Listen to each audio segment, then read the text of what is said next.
In the middle of an economic crisis, the White House is struggling to get over self-inflicted wounds. Tax trouble has now hobbled 3 of the president's key nominees to the cabinet, and now 2 of them have bowed out.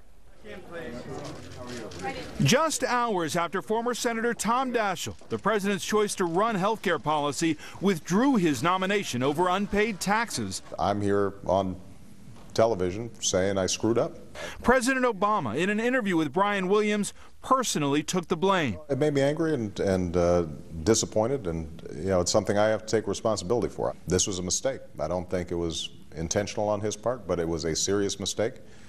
He owned up to it and ultimately made a decision that we couldn't afford the distraction, and I've got to own up to my mistake, which is that ultimately it's important for this administration to send a message that there aren't 2 sets of rules. Daschle's nomination as Secretary of Health and Human Services was derailed after it was revealed he failed to pay more than $100,000 worth of taxes for use of a car and driver provided by a wealthy New York investor.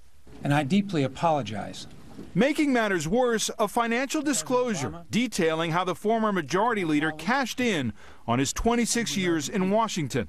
Well, I don't know how you get paid $2 million by a lobbying firm and not call yourself a lobbyist. Daschle also reported more than $200,000 in speech income before health care groups. Daschle is said to have told the president a New York Times editorial calling for him to withdraw led him to conclude he was a liability. But there was more.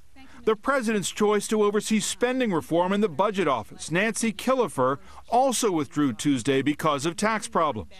And for this new administration, a new mode: damage control. And what happened to the vetting process? The president has confidence in the process.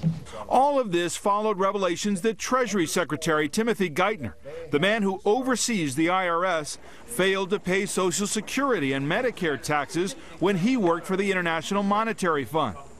And after word that the president reversed course on barring lobbyists from the government when he granted an ethics waiver to Deputy Defense Secretary Bill Lynn, a former Raytheon lobbyist. Is this the same Obama who promised on the campaign trail to clean up the ways of Washington? We must reform our lobbyist-driven politics. Because he set the standard so high, the bar so high, he has people watching his ethics even more closely than usual, and so he's going to have to deliver on that. Did I screw up in this situation? Absolutely, and I'm willing to take my lumps. That's part of the job here. But I think it's important not to paint a broad brush here, because overall, not only have we gotten in place a functioning government in record time, but overall the quality of these people are outstanding.